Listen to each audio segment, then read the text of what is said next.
Okay? The Fed is not in charge. It is not a giant private bank. Yeah, you want proof? All right. They say that Federal Reserve notes, they like to tell you these Federal Reserve notes that the Federal Reserve supposedly issues. It's not US dollars. Not US dollars. Well, I'll have you know that this giant private bank that you call the Federal Reserve, when it wants to print Federal Reserve notes to bring the US government to its knees, it contacts none other than the US Treasury and says, would you please have your arm of the US Treasury called the Bureau of Engraving and Printing print out some Federal Reserve notes for us. Now, if this private bank called the Federal Reserve was in charge, why does it need the US Treasury to print its own notes? Because maybe the Federal Reserve itself is not a private bank, and maybe the commercial banks are just attaching themselves to the nation's central bank. Maybe that's what's real. Maybe there's no fear. Maybe there's no drama.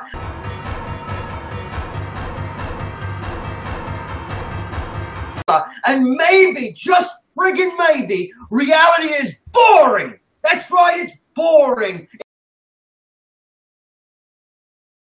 It's dull and boring and explaining central bank operations and how banks operate is dull and tedious and boring and no one's interested. We've got to add Godzilla!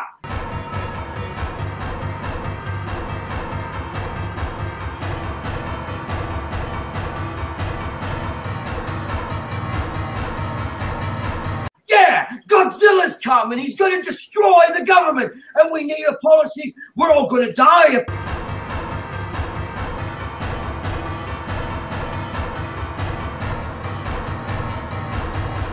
If we don't do something about this giant private bank called Godzilla.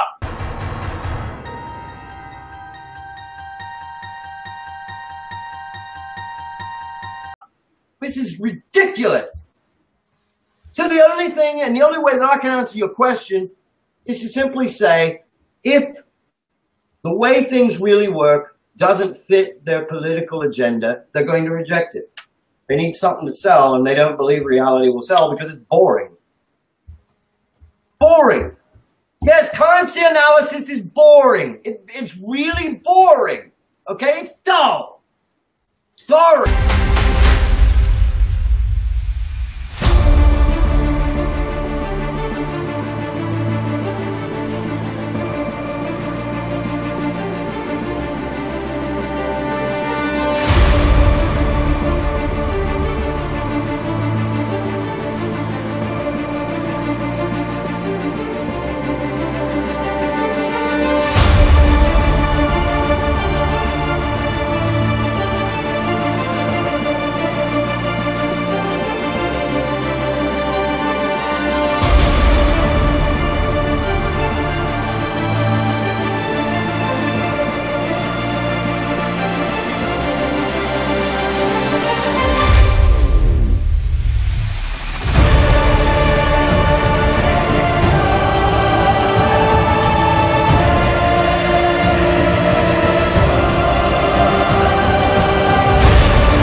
shit's got to go. Got to go.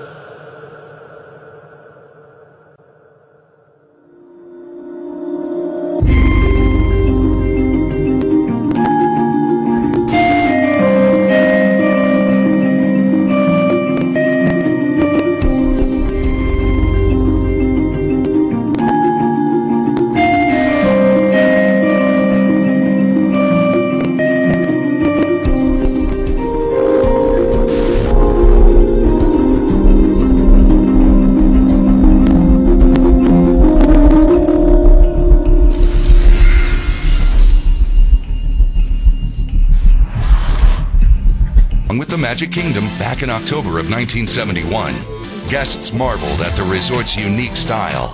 Intelligent application of a systems approach. The circular arrangement efficiently permits the most sophisticated use of available resources and construction techniques.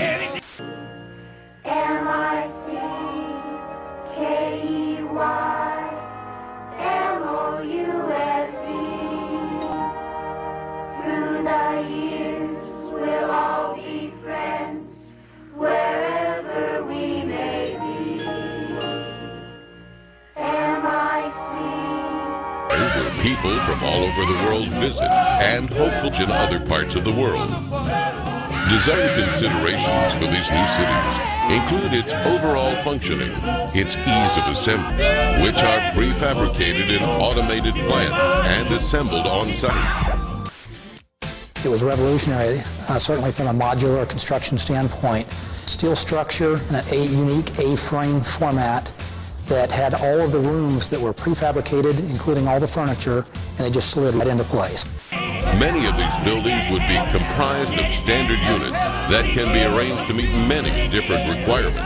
Possible to sell or license these building methods and designs as totally integrated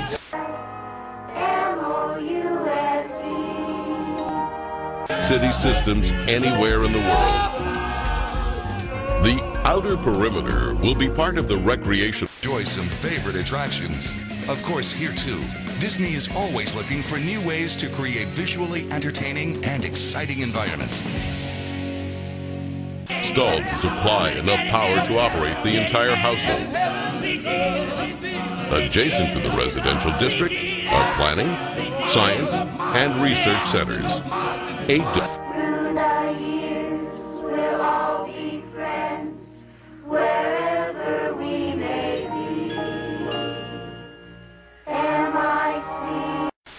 Surrounding the central dome house art, music, exhibition, entertainment, and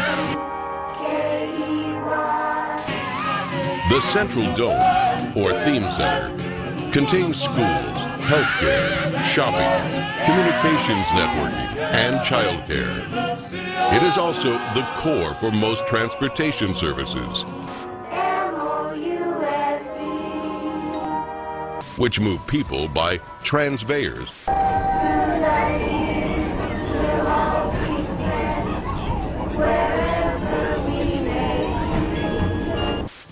Transportation between cities would be by monorail.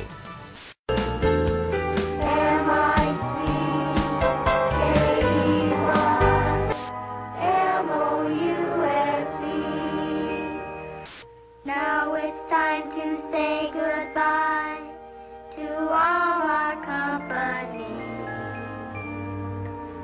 M-I-C. See you real soon. K-E-Y. Why? Because we like you. M-O-U-S-E.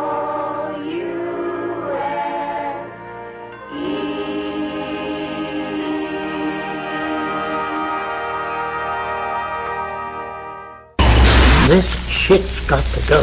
Got to go.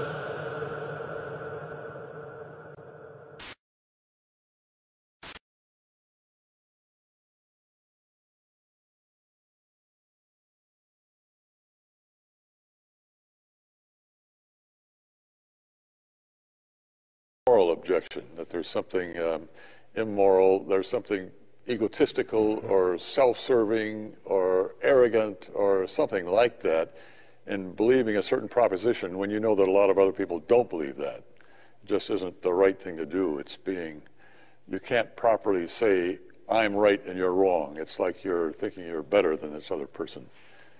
Well, I don't see that there is anything morally wrong with believing. In the first place, you might not be able to stop believing. You might just, belief isn't really under your voluntary control. I find myself accepting Christian belief. It's not like I can just say, okay, I'm going to stop that. I can't do that. That's not within my power.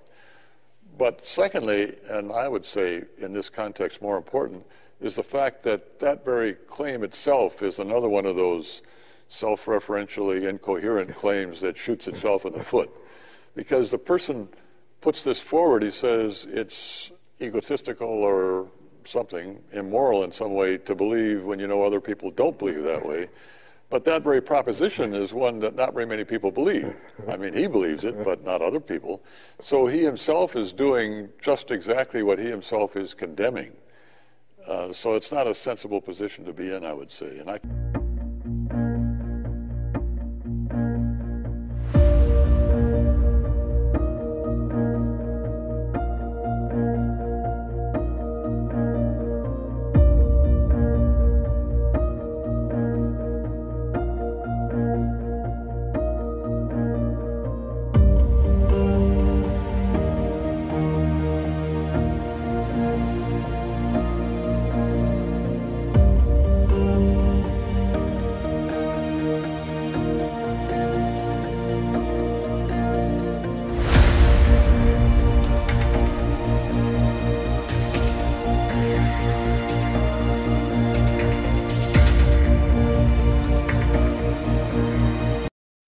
Hi, my name's Chris White, and my friend Frank Lordy and I are the creators of ZeitgeistChallenge.com, where we offer you cash to prove the claims that Zeitgeist the movie makes about the similarities between Jesus and other gods in the ancient world.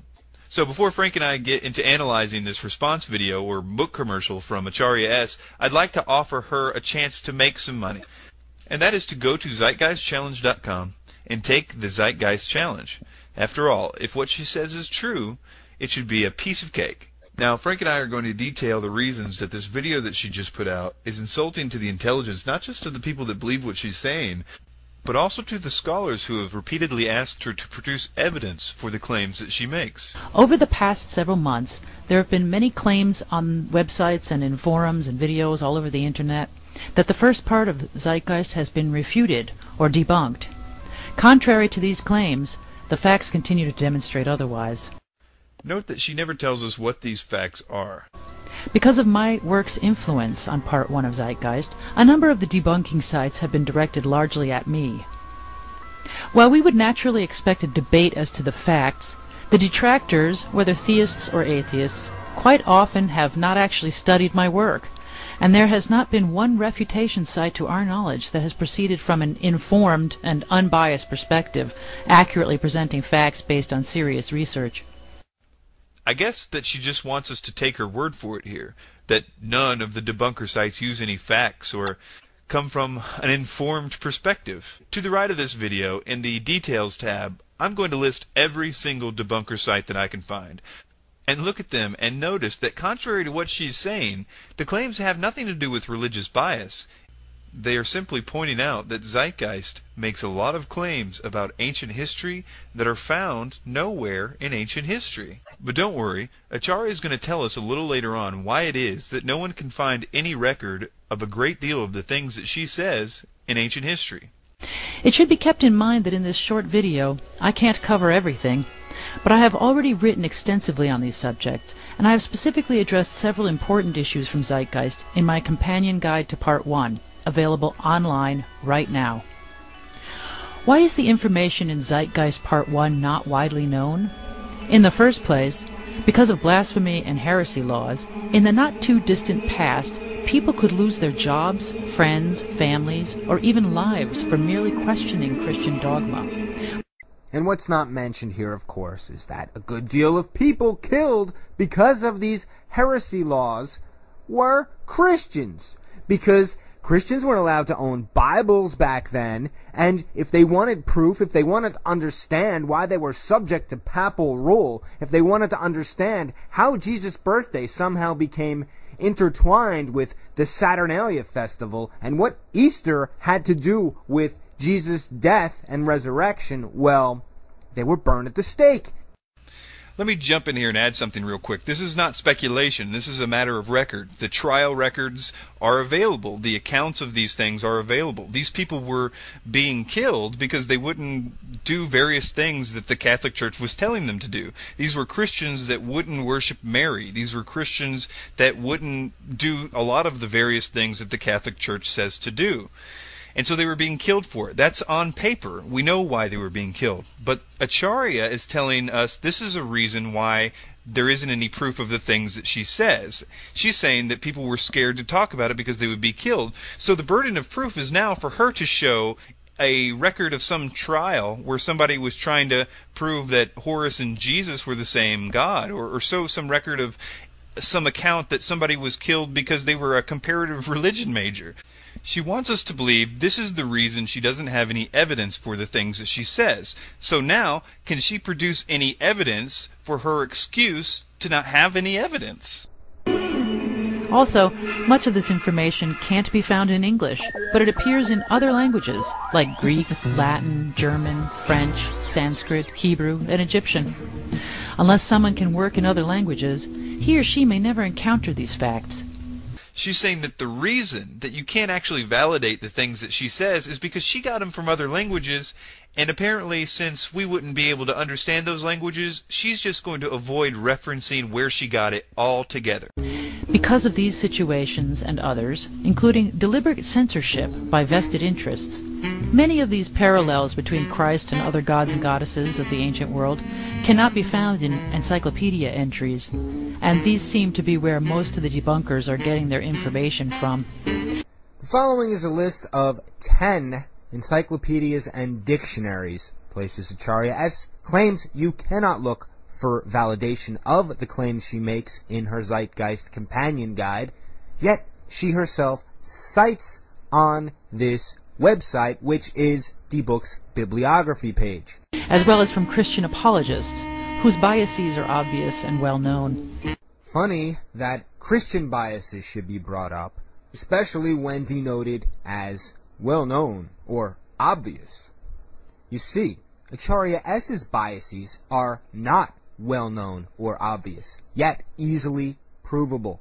Acharya's bibliography cites Wallace Budge, and cites him about 20 times. Within the Zeitgeist Companion's Guide text, Wallace Budge is cited in footnote form about 40 times. It's 40 citations from one author in only 50 pages. In those 50 pages, we are counting the cover and table of contents.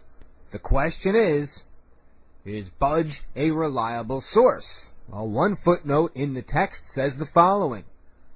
I am aware of the debate concerning Dr. Budge's work, a controversy that some have suggested represents a form of rivalry, not uncommon in the academic world or in the world at large. I personally have found nothing egregious about his discussion of the Egyptian religion in English, although I cannot vouch for everything in his hieroglyphic dictionaries, for instance, which are considered outdated in their system of transliteration, but which nevertheless appear to be sound overall. So this is a guy who cited 40-some-odd times in the Zeitgeist 50-page companion guide, and Acharya S. already is debunking the fact that she's quoting this guy and citing this guy because she knows his transliteration, in other words, his translations are outdated. Now that being said, you don't need an encyclopedia to debunk Acharya S. All you have to do is read the accounts yourself of the ancient gods, and then read what she says about those ancient accounts, and notice the differences. And you're like, wow, nobody got crucified or resurrected after 3 days in what I just read. I wonder which version you're reading. And reading encyclopedia entries does not make an expert out of anyone. In addition, these days, many scholars are so specialized, they don't cover the broad array of subjects involved in this particular field of research. Scholars in past eras were less specialized, and they did in fact make these connections within comparative religion, as my research demonstrates. The reason Acharya includes this is because experts and professors and scholars that focus on the particular fields, like somebody that would be a expert in, say, Buddhism, like Professor Chung Feng Yu, who says of Acharya S., she says, "The woman you speak of is totally ignorant of Buddhism. It is very dangerous to spread misinformation like this. You should not honor her by engaging in a discussion. Please ask her to take a basic course in world religion or Buddhism before uttering another word about things she does not know." The same thing with a professor focusing on Krishna says of Acharya S.'s take on Krishna that it is complete and utter nonsense. I've heard Mithraic scholars say that if Acharya S. knows of Mithraic scriptures, that she needs to report it to the Mithraic foundations and so on. Same thing with Egyptologists. You can't find anybody that says Horus was crucified. But again, Acharya just says the reason that the experts even don't agree with her is because they're not looking at everything as a whole. But you have to ask yourself, how does looking at everything as a whole tell you anything about what the ancient Egyptians said specifically about Horus? They either did or did not say that Horus was crucified. It's just another excuse to explain away why there's no evidence of what she said. Furthermore, some of these parallels between Jesus and the other gods represent mysteries in the ancient world that were not to be divulged to the masses. In fact, people were killed for revealing these secrets, such that these mysteries were not readily recorded.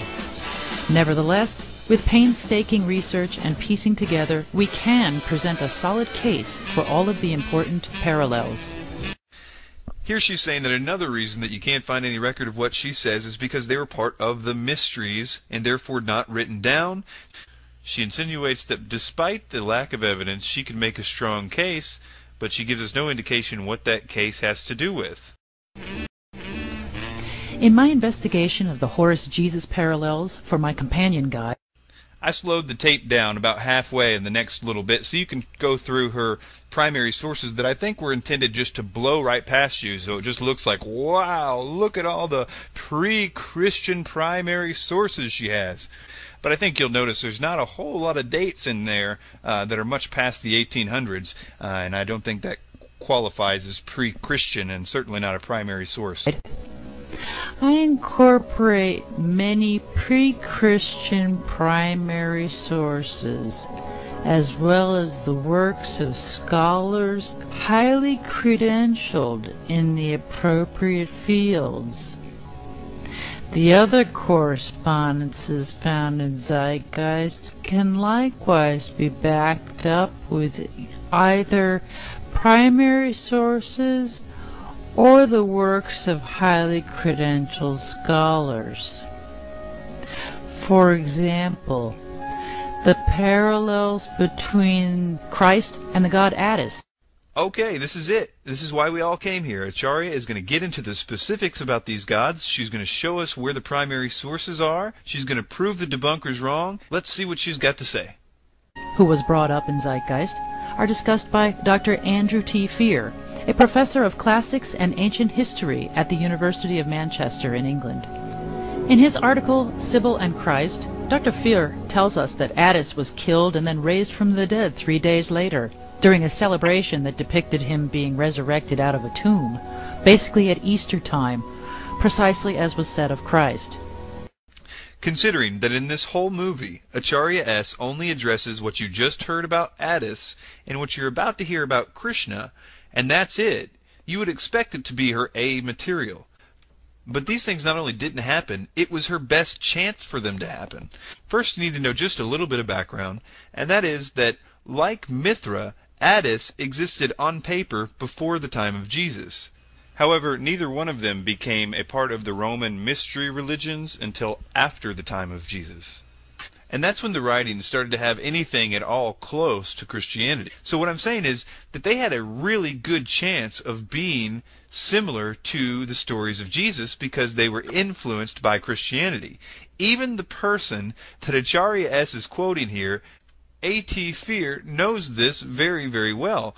He says that the Attis cult modified itself in significant ways with the passing of years, and says that they seem to have been provoked by a need to respond to the challenge of Christianity. So, like Mithras, Attis represents the very best chance that Acharya S can be right about these similarities. And what makes this so sad is that she is still wrong. There are several versions of Attis's death, but in none of those accounts is he resurrected after 3 days. In the closest possible account, during Attis's wedding, his bride dies and he basically emasculates himself. One of his friends asks Zeus if he could basically resuscitate him, and Zeus consents only in the sense that he lets Attis's body remain uncorrupted, his hair continues to grow, and his little finger moves continuously. No 3 days, no tomb, no nothing. And in another account, Sybil falls in love with Attis, who prefers a nymph. Sybil kills the nymph. Attis goes nuts and emasculates himself. From his blood, flowers grow out of the ground, and he turns into a pine tree. There's another story where a king kills Attis and makes sure his body is never found.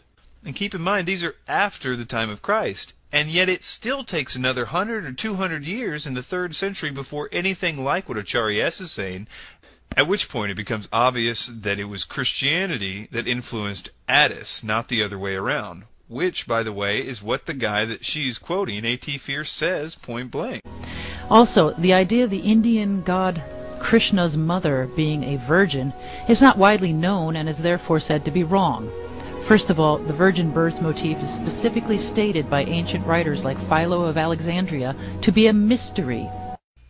Keep in mind, this is one of the 2 things that she says in this whole video about these similarities. This is supposed to answer the debunkers, and she gives us this and the Attis thing. And listen to what she wants you to believe. She's telling you that the reason that you can't find any record in like the Bhagavad Gita or the Mahabharata that Krishna was born of a virgin is because it was a mystery and there weren't any writings about it. And what does she have to prove that? This guy tells us that all the Hindus are wrong about their much, much more ancient document that not only says that Krishna's mother wasn't a virgin, it says that she had 7 children before Krishna. Okay? So what she's saying is, okay, you got me. There is actually no record of Krishna being born of a virgin, and in fact it says the exact opposite of that in every account. Sorry about my saying that point blank so much, but what I actually meant was that it's a mystery, and if you want to know it's a mystery, you have to go to the 1st century, where this Jewish philosopher sort of kind of implied that it was a mystery, and she needs to actually go to India and tell all the Hindus this, because they have had it so wrong. They needed to just hook up with Philo, and then they could have figured all this out by now. And even though she's clearly saying that there isn't any record of this in the Hindu texts, in the next few frames she makes it look like you can find this in the Bhagavad Gita. In fact, the Google search of the book isn't from the Bhagavad Gita, but it has a little thing on the bottom that says related books is the Bhagavad Gita. As was the goddess who gave birth to a god and yet remained an eternal virgin. And this fact of secrecy explains why these themes are not found all over the place in writing. They're not found all over the place in writing, or anywhere for that matter. It's a mystery, didn't you hear? Mysteries equal no paper trail. I have written extensively about Krishna's mother in Sons of God and elsewhere.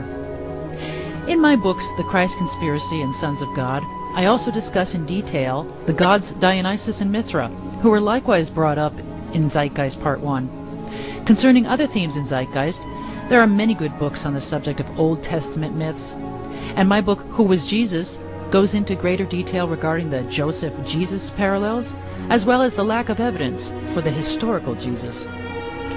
We should keep in mind that shouts for primary sources serve to remind us that Christians went on a rampage to censor and obliterate everything outside of their faith. In fact, these censors destroyed a huge amount of the type of evidence that we're discussing here. This is one of the stupidest things I think I've ever heard. She is telling you that it should be a red flag to you when people ask her to prove what she is saying. She's saying if you ever hear of anybody asking for primary sources, you should know that that's the red flag that they are bad.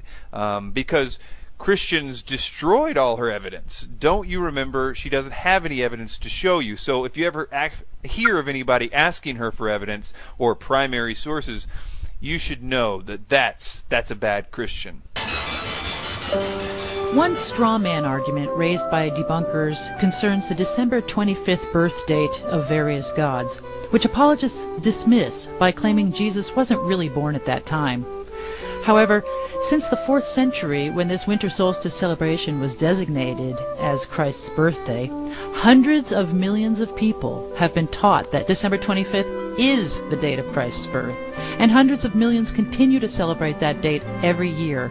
Indeed, Christian preachers today still insist that Jesus Christ is the, quote, reason for the season, unquote. Furthermore, in 2007, the United States House of Representatives passed House Resolution 847, officially declaring December 25th to be the birthday of Jesus Christ. All right, so what you need to do here is pretend that you don't know that early Christians did not celebrate Christmas, that there was no link between the birth of Christ and December 25th for 400 years. And you can do that, and you can validate the definitive link between the birth of Jesus Christ and December 25th because the United States government says so. Now, I don't know if you happen to watch parts 2 and 3 of the movie Zeitgeist, but if I'm supposed to believe the United States government validates the birth of Christ being on December 25th just because they say so, then why should I question them about 9/11? Why should I question them about the North American Union? Why bother? If they say something, it must be true. They're the United States government. I should never question them. Do you see a problem here? Do you question the intellectual honesty of a film?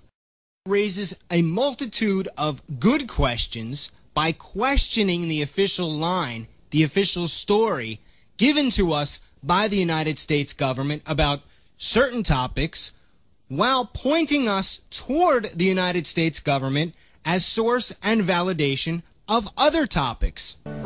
Raising up this issue of the birthday of the sun, S-U-N, is therefore entirely legitimate. But this assertion that Jesus was not born on December 25th merely proves our point that he is not the reason for the season. But see, that's not the point, Acharya. That's not what everybody is asking you. They're asking you why it is in your books and in the movie Zeitgeist do they use the December 25th date in connection with the birthdays of these ancient gods. I should say supposed, because it never actually happened. In the case of Horus and Krishna and others, you can't actually find that they were actually born on December 25th anywhere. But that aside, you're trying to tell us that those supposed dates of those ancient gods have something to do with Jesus, when clearly there is no connection to Jesus in the rational minds of people who understand that 400 years would go by before anything about sun worship or December 25th or halos or anything like that started showing up. When clearly it indicates that the sun worshippers started forcing their ideology on this Christianity religion, which clearly had nothing to do with it for 400 years. So if you're trying to prove something about the origins of Christianity, historians generally would deal with those 400 years before that. But, I understand you got some books to sell, and so, you got to do what you got to do. But that's not the question. Another fallacy concerns the three kings comparison, which is dismissed by apologists because nowhere in the New Testament does it mention a number for the wise men who brought gifts to the Christ child. While it is true that the wise men, magi, or kings are not numbered in the New Testament, their gifts are numbered as 3 at Matthew 2:11, gold, frankincense, and myrrh. The reason why she's defending this argument is because there are so many things that she has said that depend on there being 3 kings. So right here she's telling you, look, they had 3 gifts. 3 gifts? that means there had to be 3 kings. And if that isn't enough for you, she's got some proof to lay this whole thing to rest. Also, Christian tradition follows Matthew's suit by numbering the wise men as well. As well, did anybody just hear her admit that Matthew doesn't number the wise men? Which is why we have a famous Christmas song called We 3 Kings. That's right. Acharya S. has just quoted a Christmas song to prove that there are 3 kings in the Bible. Look, it doesn't matter if modern Christians think that the Easter Bunny has anything to do with Jesus, or that Santa Claus has anything to do with Jesus, or that Jesus was born on December 25th. It doesn't matter what they believe, because it has nothing to do with the Bible. If we're talking about the Bible here, then you can't quote modern Christmas songs to prove that something that isn't in the Bible is in the Bible. Christian tradition also calls the 3 king stars in the constellation of Orion the Magi. Now, I'm not saying she's lying here, but I can't find any reference to early Christians calling the 3 stars in Orion's belt the Magi.